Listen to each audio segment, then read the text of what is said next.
Quand Dominique est souffrante, elle ne se rend pas chez son médecin, mais dans cette échoppe un peu particulière.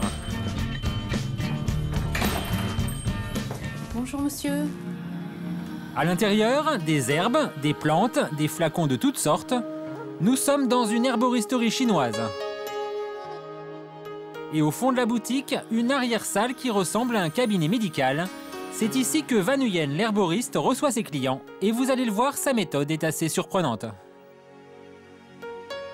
Donc là, ce que je vois, c'est que la couleur de la langue est légèrement rouge, un peu violacée. Il y a une fissure centrale au niveau du corps de la langue et des petits points rouges à l'extrémité. Cet herboriste travaille selon les principes de la médecine chinoise.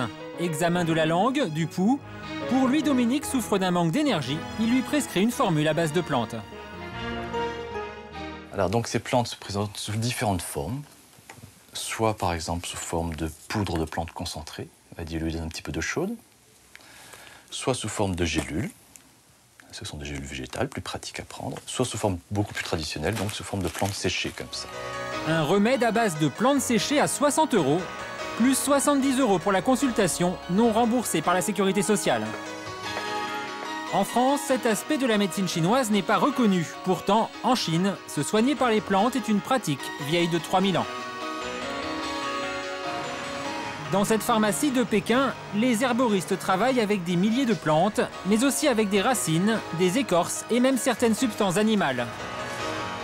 Leur dosage est censé guérir tous les maux. Le ginseng, par exemple, est une plante recommandée en cas de fatigue, et certaines variétés de gingembre sont utilisées contre les nausées. Mais la plupart de ces ingrédients ne sont pas autorisés en France, notamment ceux d'origine animale, comme la chair de serpent. C'est au cours d'un séjour en Chine que Dominique a découvert cette médecine. Elle souffre de stress, insomnie, problèmes respiratoires, et jusqu'à présent, ses consultations chez un médecin généraliste n'ont rien donné. Le problème des médicaments que j'avais essayés, parce que j'ai pas d'un problème grave, mais ça donne pas de résultats satisfaisants. Ça revient régulièrement, le problème revient régulièrement. Alors pour en finir avec ses problèmes de santé, Dominique mise donc sur cette préparation à base de plantes qui se prépare comme une simple tisane. Après 3/4 d'heure d'infusion, le remède est prêt. Maintenant, on n'a plus qu'à déguster et puis au fil des semaines, je verrai l'effet que ça fait. Pendant 3 semaines, Dominique doit prendre ce traitement 3 fois par jour. Pour moi, c'est bon. C'est un goût que j'aime beaucoup. Je trouve ça très agréable.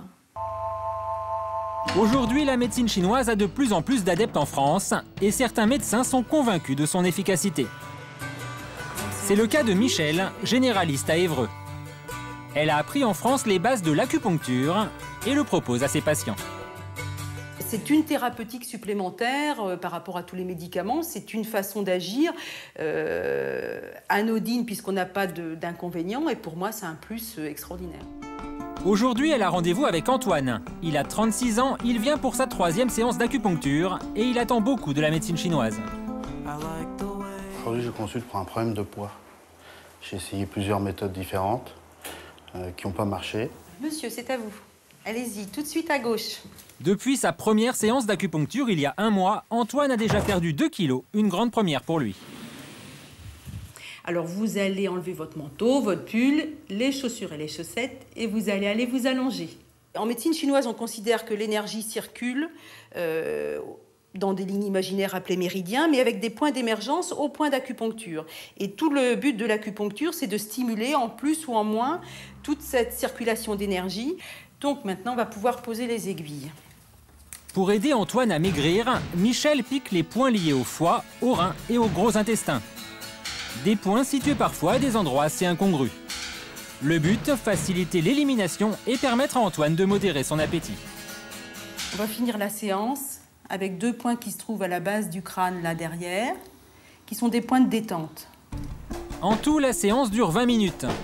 Alors l'acupuncture est-elle vraiment une méthode miracle pour maigrir? C'est ce que nous avons demandé à un médecin nutritionniste. Ça peut aider, effectivement, pour calmer la faim, ou pour être moins nerveux, ou pour les troubles digestifs.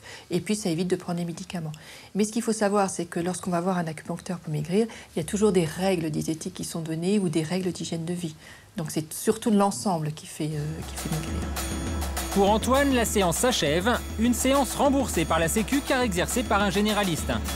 Prochain rendez-vous dans un mois. Objectif d'Antoine, perdre 10 kilos. Continuez comme ça et bonne soirée. Au revoir, docteur. Mais la médecine chinoise, vous pouvez aussi la pratiquer dans votre cuisine. En plus de l'acupuncture, Michel a appris les bases de la diététique chinoise, l'un des piliers de cette médecine. Ce soir, je vais vous faire un porc au chou chinois et au céleri branche. Alors, pourquoi ces aliments? Parce que nous sommes en hiver et que en hiver, les Chinois recommandent de manger des aliments moins salés, mais de saveur amère. Il faut commencer à émincer la viande, donc c'est du porc. De la viande de porc, réputée bonne pour le cœur. Mais aussi du céleri, car la diététique chinoise recommande d'utiliser des légumes de saison. Et ainsi, aucun ingrédient de la recette n'est choisi au hasard. Le chou chinois est réputé tonifier l'énergie du rein. Quelques morceaux de gingembre pour le tonus, et même les épices utilisées ont leur légitimité. Alors, le curcuma a des vertus antioxydantes. En 30 minutes, Michel a donc concocté un plat de saison facile à faire et surtout réputé bon pour la santé. Là, l'émincé de porc aux petits légumes qui va tonifier l'énergie de l'hiver. Michel a convaincu son mari des bienfaits de sa cuisine. Désormais, chez ce couple de médecins français, tous les soirs, on mange chinois.